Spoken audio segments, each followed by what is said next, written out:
السلام عليكم ورحمة الله وبركاته. بث مباشر مباراة نادي الهلال السعودي ضد نادي مومباي سيتي اليوم في دوري أبطال آسيا المجموعة د، وستنطلق المباراة في تمام الساعة 5 من مساء اليوم الاثنين الموافق 6 نوفمبر 2023 ميلادية. التوقيت الساعة 5 بتوقيت مكة المكرمة واليمن والعراق وسوريا.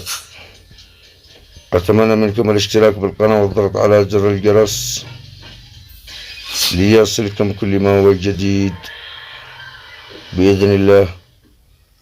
والسلام عليكم ورحمة الله وبركاته.